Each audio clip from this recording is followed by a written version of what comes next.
Hello students, in the last video we discuss about the proof by mathematical induction, जिसमें हमने बहुत सारी problem solve की थी कि किसी भी स्टेटमेंट को मैथमेटिकल इंडक्शन के थ्रू हम कैसे प्रूव करते हैं। ठीक है, तो second type of formal proof is the proof by contradiction.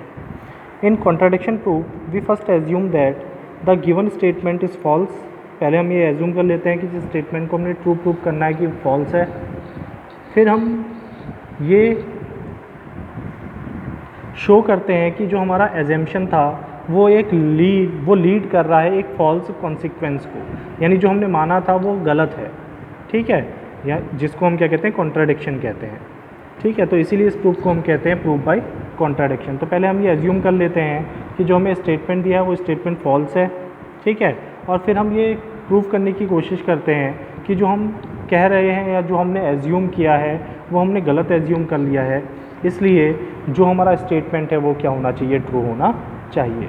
तो इसकी बेसिक डेफिनेशन है आपकी, the proof by contradiction, in the proof by contradiction we assume that the theorem is false, जो गिवन थ्योरम है वो फॉल्स है, and then show that the assumption leads to a false consequence called the contradiction. ठीक है, और फिर हम ये शो करते हैं कि जो हमने एज्यूम किया था वो गलत एज्यूम कर लिया था, जिसको हम क्या कहते हैं, कॉन्ट्राडिक्शन कहते हैं। In logic and mathematics proof or mathematical proof by contradiction is a form of proof that establish the truth or validity of a proposition by showing that assuming the proposition to be false leads to a contradiction। तो logical और mathematics से, logic और mathematics में, formal logic और mathematics में जो proof by contradiction है वो एक इस तरह का प्रूफ है जिसमें हम ये एज्यूम कर लेते हैं पहले कि हम ये एज्यूम कर लेते हैं कि जो स्टेटमेंट हमें दिया गया है वो स्टेटमेंट क्या है, फॉल्स है। ठीक है, और फिर हम उसके लिए कॉन्ट्राडिक्शन या कॉन्ट्राडिक्टरी स्टेटमेंट प्रूव करते हैं। Proof by contradiction is also known as indirect proof. Proof by contradiction को हम इनडायरेक्ट प्रूफ भी कहते हैं। तो इसकी कुछ एग्जांपल्स हम करते हैं। तो इसके बेसिक एग्जांपल्स आपने क्लास 10th में किए थे, जहाँ पर हमने रेशनल और इरेशनल नंबर पढ़ा था। तो वहाँ पर हमने पढ़ा था कि हमको अगर एक इरेशनल नंबर दिया है, इरेशनल नंबर वो नंबर है जिसको हम ना तो P अपॉन Q के फॉर्म में लिख सकते हैं, और अगर P अपॉन Q के फॉर्म में लिख सकते हैं तो उसका डेसिमल रिप्रेजेंटेशन ना तो टर्मिनेट होता है और ना ही वो रिपीट होता है। Non terminating non repeating decimal representation जो नंबर देता है उसे हम कहते हैं इरेशनल नंबर। सच एज अगर मैं पाई की वैल्यू लिखता हूँ 22/7, then this number is irrational number. अगर तुम 22 को 7 से डिवाइड करोगे तो डेसिमल के बाद जो नंबर्स आएंगे वो ना तो टर्मिनेट होंगे किसी भी जगह पर और ना ही क्या होंगे, रिपीट होंगे।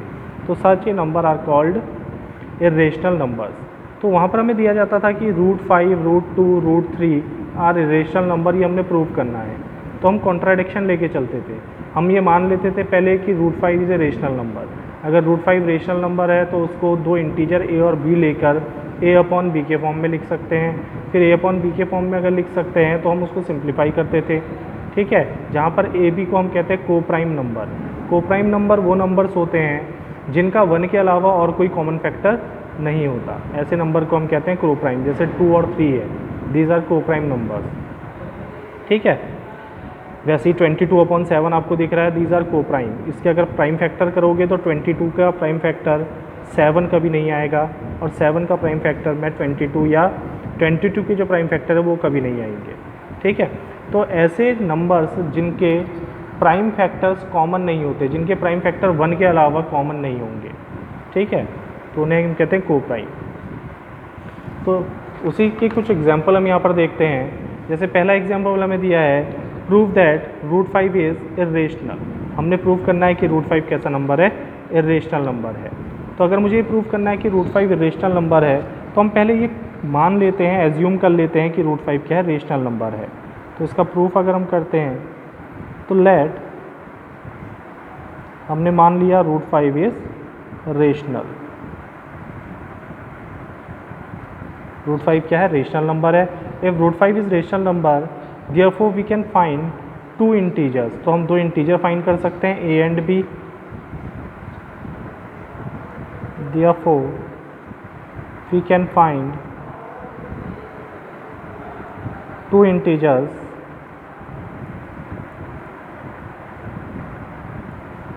A and B in which B is not equal to 0, ठीक है, जिसमें B की वैल्यू 0 नहीं होनी चाहिए, such that √5 is equal to A/B, क्योंकि √5 को हम रेशनल कह रहे हैं, ठीक है। तो अगर रेशनल नंबर है तो इसको P/Q या A/B के फॉर्म में लिख सकते हैं, where A and B are coprime, जहाँ पर A और B क्या है, को प्राइम नंबर्स हैं। को प्राइम नंबर मैंने बताया ऐसे नंबर जिनका 1 के अलावा और कोई कॉमन फैक्टर नहीं होता, that is A and B does not have any common factor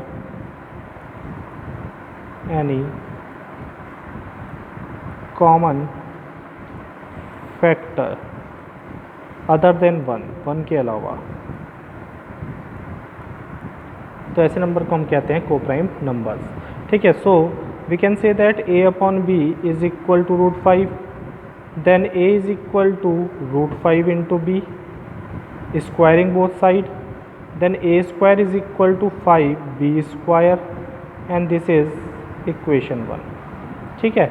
if A² is equal to 5B², where A and B are integers, जहाँ पर A और B दो इंटीजर हैं, then we can say that A² can be divisible by 5, क्योंकि A² को 5 से divide करके हमको इंटीजर B² मिलेगा। So we can say that A² is divisible by 5. If A² is divisible by 5, then we can say that A is also divisible by 5. So A is divisible by 5. तो किसी number के square को अगर हम 5 से divide कर सकते हैं तो उस नंबर को भी 5 से डिवाइड कर सकते हैं। तो अगर हम A² को 5 से डिवाइड कर सकते हैं तो हमको 5 से डिवाइड करके कोई ना कोई इंटीजर वैल्यू मिलेगी। सो A²/5 can be written as k, where k is some integer, or A² is equal to 5k. Now put the value of A² in equation 1. Put value of A² in equation 1. अगर A² की value equation 1 में रखते हैं तो A² की जगह पे आ जाएगा 5k, दैट इज़ 5k का whole square is equal to 5B², ठीक है। नाउ सिंप्लीफाई इट, इसको सिंप्लीफाई कर लेते हैं। तो हमने लिया है 5k का whole square is equal to 5B², so 5 का square is 25k² is equal to 5B², और we can say that B² is equal to 5 इधर आएगा तो 5k²। So B² is also divisible by 5 because k is integer. तो किसी भी number को अगर किसी दूसरे नंबर से डिवाइड करके इंटीजर मिल रहा है तो वो डिविजिबल होना चाहिए। तो that is B² is divisible by 5। If B² is divisible by 5 तो हम कह सकते हैं B is also divisible by 5। अब इससे पहले हमने कहा था कि A भी 5 से डिवाइड हो सकता है, B भी 5 से डिवाइड हो सकता है, तो 5 is a common factor of A and B। तो 5 क्या होगा, A और B का कॉमन फैक्टर होगा। जबकि हमने एज्यूम क्या किया है कि A और B को प्राइम है, that is A and B does not have any common factor other than 1। लेकिन हमारे पास यहाँ पर जो सिचुएशन आई है उसमें हम देख रहे हैं कि A और B दोनों का 1 के अलावा 5 क्या है, कॉमन फैक्टर है, क्योंकि 5 से दोनों को हम डिवाइड कर सकते हैं। So this implies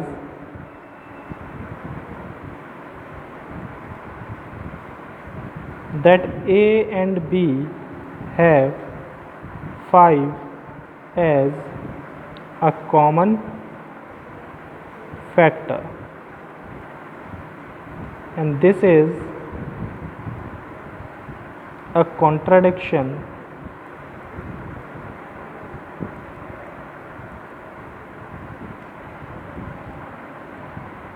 to the fact that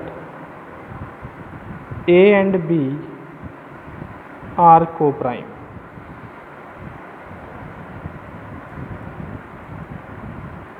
ठीक है। और ये कॉन्ट्राडिक्शन, ये फैक्टर का कॉन्ट्राडिक्शन है जो हमने एज्यूम किया था, जो एजम्पशन या हाइपोथेसिस ली थी कि ए और बी क्या है, को प्राइम है, ये उसका कॉन्ट्राडिक्शन है क्योंकि हमारे पास यहाँ पर 1 के अलावा एक और कॉमन फैक्टर आ गया है।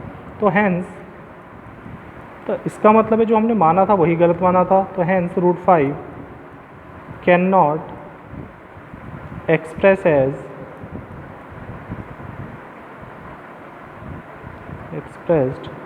एज A upon B यानी P upon Q, और we can say that it can be said that √5 is irrational, और हम कह सकते हैं कि √5 क्या है, इर्रेशनल है। तो इस तरह से किसी स्टेटमेंट को प्रूव करना क्या कहलाता है, कॉन्ट्राडिक्शन, कि हम स्टेटमेंट को पहले ये मान लें कि वो गलत है और फिर हम ये प्रूव करें कि जो हमने माना था वो गलत है, यानी हमारा एजम्पशन क्या है, रॉन्ग है। तो this method is called prove by contradiction. The next problem is similar type of problem, prove that 3 + 2 √5 is irrational. तो यहाँ पर भी हम ये मान लेते हैं late 3 + 2 √5 is rational. If 3 + 2 √5 is rational, then therefore we can find two co-prime numbers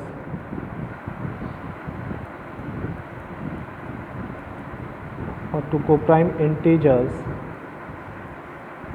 a and b such that b is not equal to 0. That is 3 + 2 √5 can be written in the form of a upon b. Then 2 √5 is equal to a upon b minus 3, where a and b are integer and co-prime. तो ये integer है तो ये भी integer होना चाहिए। सो √5 is equal to 1/2 into a upon b minus 3. तो therefore since a and b are integers and a upon b is rational, दो को प्राइम से मिलकर बनाया तो कैसा नंबर होगा, रेशनल। सो यहाँ पर हम कह सकते हैं 1/2 into a upon b minus 3 will also be rational. तो रेशनल नंबर के संग ऑपरेशन कर रहे हैं तो ये नंबर भी रेशनल होना चाहिए। अब अगर ये नंबर रेशनल है तो ये किसके इक्वल है, √5 के। तो √5 के इक्वल तभी हो सकता है जब √5 भी क्या हो, रेशनल हो। therefore √5 is rational, but this contradict the fact that √5, इससे पहले वाली प्रॉब्लम ने प्रूव किया था कि √5 is not rational, it is irrational. तो ये कॉन्ट्राडिक्ट कर रहा है this contradicts the fact that √5 is irrational.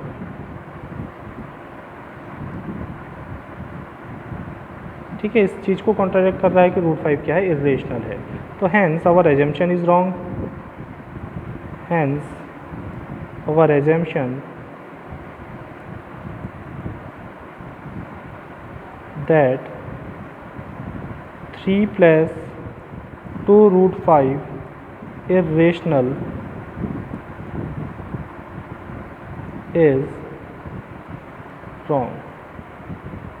और अगर हमारा एजम्पशन रॉन्ग है तो ये रेशनल नहीं है, तो फिर क्या होना चाहिए, रेशनल होना चाहिए।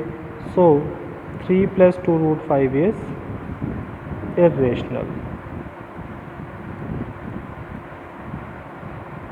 तो इस तरह से हम प्रूव कर सकते हैं कि कोई भी स्टेटमेंट हमारा सेटिस्फाई करेगा या नहीं करेगा, ट्रू है या नहीं है, यानी उसकी वैलिडिटी हम चेक करते हैं पहले उसको फॉल्स एज्यूम करके। ठीक है, तो इस मेथड को हम कहते हैं प्रूव बाय कॉन्ट्राडिक्शन। ये आप फैमिलियर हैं इससे, आपने पहले 9th और 10th में मेथड पढ़ी होगी। ठीक है, तो कभी कभी इससे क्वेश्चन पूछ लेते हैं, लेकिन जो आपकी इंडक्टिव प्रूफ मेथड है is important for your semester examination.